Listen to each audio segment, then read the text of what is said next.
everybody. Teacher Michelle here. Welcome to our English class. Olá, pessoal. Professora Michelle aqui mais uma vez. Sejam bem-vindas e bem-vindos à nossa aula de inglês.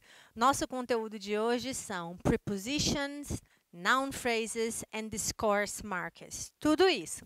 Preposições, frases nominais e marcadores de discurso. Em alguns contextos, podemos ver isso daqui como grupos nominais. Phrases, em inglês, nem sempre representam frases, como nós conhecemos no conceito de oração, frases e períodos. Bom, nosso roteiro de hoje. Primeiro, vocabulary study.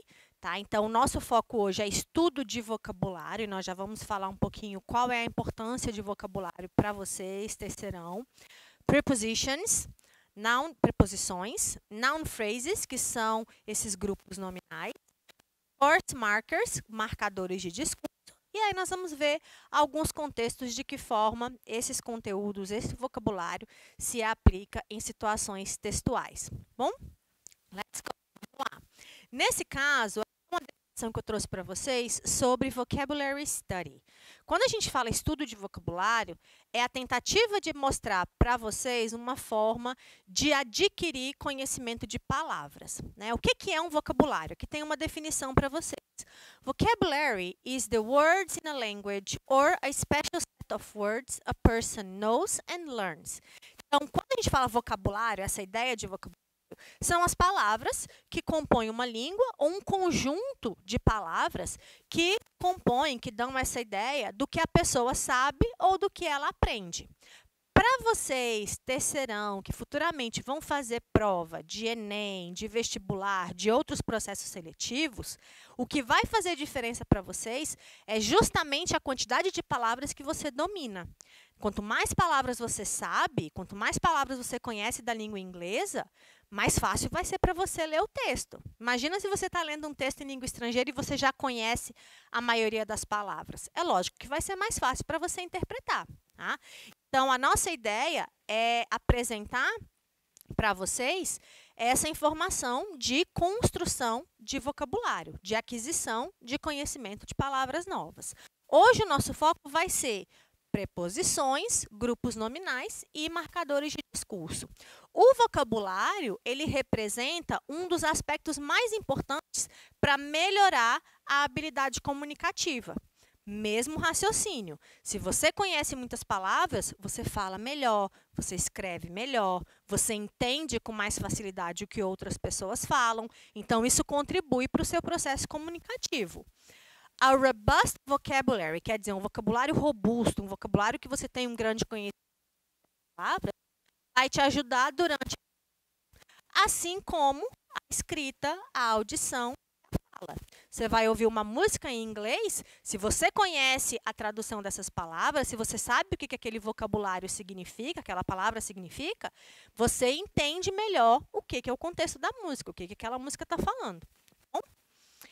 Para você melhorar o seu vocabulário, e essa é a nossa dica, você deve, dicas para vocês, revisar as lições, então os nossos vídeos, as aulas que você talvez esteja acompanhando, qualquer outro tipo de material que você possa ter acesso, livros, músicas, internet.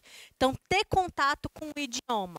Make vocabulary lists. Cria listas de vocabulário, tá bom? Você está se preparando, você está estudando, então cria uma composição de vocabulários que você acredita que sejam importantes. O Enem, por exemplo, é uma prova que foca em atualidades. Então, considerando as atualidades, quais são os temas que estão sendo discutidos? Vou fazer uma listinha sobre isso. Imagina, por exemplo, Amazônia, tá?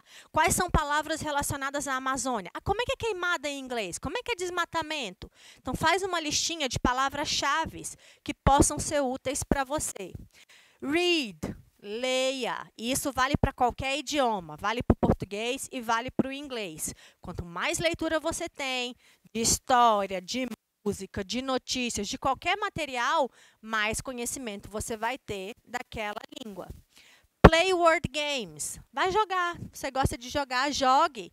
exercícios e jogos de palavras. Pratique usando, por exemplo, Pictionary, que é aquele joguinho que você faz mímica, desenhos para tentar adivinhar o significado. Crossword são palavras cruzadas.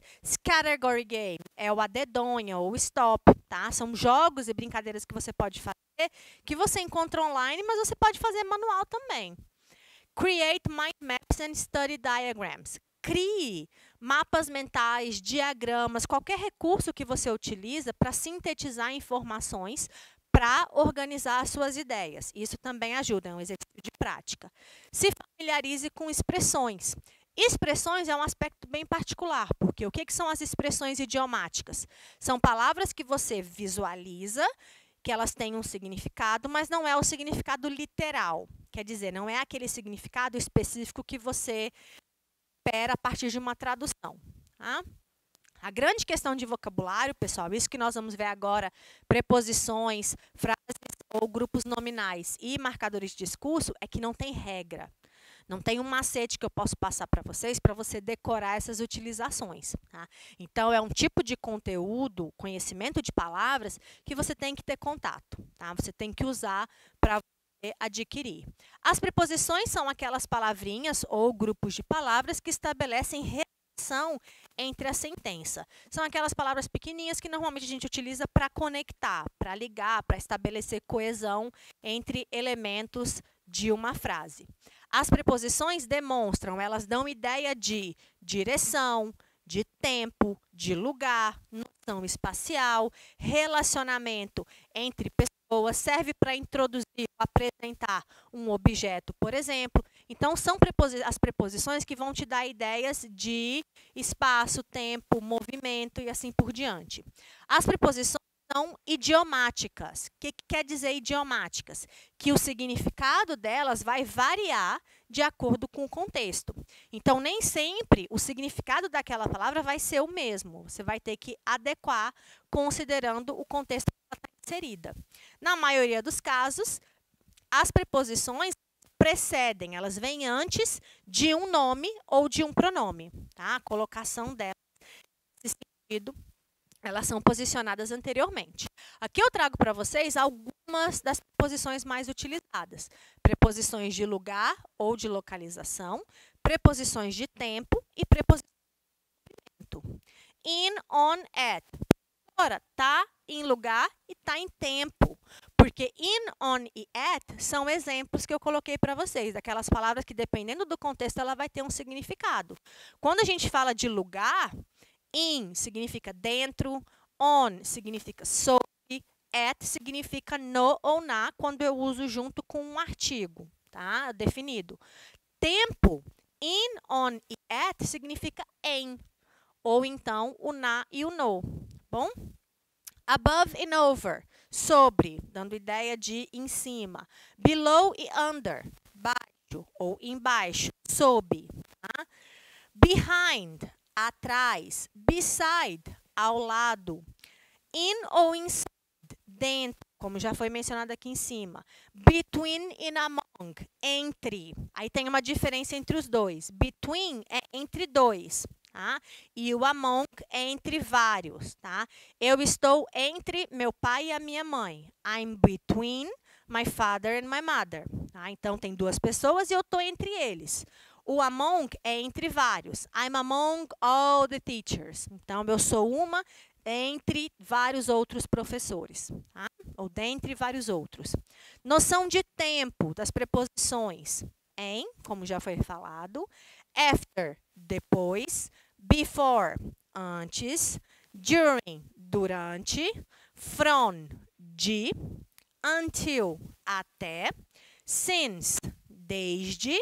To, para. Tá? O para pode ser usado também para dar ideia de movimento.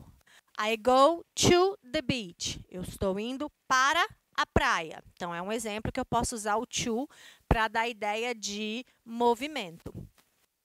Movimento up, para cima, down, para baixo, toward, em direção a, into ou out to, para dentro ou para fora. Também noção de movimento.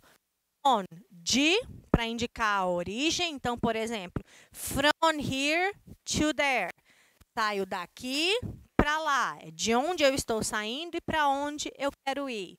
Against, contra. On, ligar, né? Algo que está funcionando. E off, com 2 Fs, desligado. Muita informação, eu entendo, mas é para destacar para vocês que existe uma quantidade imensa de palavras. E aí vai requerer que você faça um estudo além dessa nossa aula, tá bom? Familiarizar-se com o vocabulário. Familiarização de palavras novas depende de contato. Tem que ter contato com a língua. Tá? Olha alguns exemplos de preposição. We study in the morning. Nós estudamos de manhã. É turno. Então, como eu falei, na manhã eu posso falar, só que em português a gente fala de manhã, de tarde, a gente usa o de. Smoking is not allowed in the restaurant. Fumar não é permitido no restaurante. Eu celebro meu aniversário em 25 de julho. O livro está sobre a mesa. Eu estou sentada entre o meu irmão e minha irmã. Ele está saindo da piscina. Então, são exemplos de movimento, de lugar, de tempo. Sempre lembrando que as preposições são esses conectivos que nós vamos utilizar para transmitir essas ideias. Quando se fala de grupos nominais ou locuções nominais, nós estamos dando ideia de grupos de palavras formadas por nomes ou grupos de substantivos. Os grupos nominais são grupos de palavras em que o substantivo é o núcleo, o substantivo é a parte principal. Existem duas coisas que a gente vai observar. Se esse grupo nominal ele está sendo usado antes, quando você coloca várias palavras juntas, o que vem antes do substantivo normalmente vai ser um artigo, que é um determiner, ou vai ser um adjetivo. Olha exemplos do que é um grupo nominal. A terrible trip, uma viagem horrível. A poor person, uma pessoa pobre. Então, por que a gente chama isso de grupo nominal? Porque são várias palavras que giram em torno de um nome. Pessoa é o núcleo, viagem é o outro núcleo. Quando eu tenho um núcleo formado por um substantivo e depois desse substantivo eu coloco outras palavras, normalmente vão ser preposições, né, ou grupos preposicionais, locucionais, past participle, que seriam verbos no passado particípio, tá? Ou no particípio passado. An island over the sea é uma ilha sobre o oceano ou sobre o mar. The treasure lost many years ago. Um tesouro perdido há muitos anos. Tudo isso são locuções nominais. Tá? Exemplos. The foreigner tourist, os turistas estrangeiros. Um grande grupo de cachorros marrons, cachorros com o pelo castanho. The young child from the next door, a jovem criança da porta ao lado, ou a jovem criança vizinha. A haunted house in the woods, uma casa assombrada nas florestas. 6 bags of whole grain rice, 6 pacotes, 6 sacos de arroz integral. Então, tudo isso são grupos nominais, tá bom? Então, vocês vão encontrar bastante isso dentro das situações textuais, tá? Grupos de palavras que giram em torno de um núcleo. E ele é chamado de grupo nominal porque esse núcleo é um substantivo. Tá? Agora, os nossos marcadores de discurso, muitas vezes, são confundidos com preposições, porque, às vezes, as preposições também desempenham função de coesão textual, né, para dar coerência no texto. Mas os marcadores de discurso podem ser palavras ou expressões que fazem a ligação entre os elementos textuais. Então, por exemplo, eu uso os marcadores de discurso para ligar uma palavra com outra palavra, uma frase com outra frase, um parágrafo com outro parágrafo, para dar ideias específicas. Tá? Também são chamadas de linking words, ou seja, palavras de ligação. E os marcadores de discurso podem ser conjunções, que são palavras isoladas, mas também podem ser grupos de palavras que formam um sentido para transmitir essa noção específica no texto, tá bom? Exemplos de marcadores de discurso incluem partículas como well, now, then, que quer dizer agora, então, por isso, são aqueles elementos que nós utilizamos, inclusive na fala. Os marcadores de discurso são muito mencionados nas construções textuais, na escrita, mas os marcadores de discurso também são usados na fala, né? Quando nós falamos, nós utilizamos esses elementos, tá?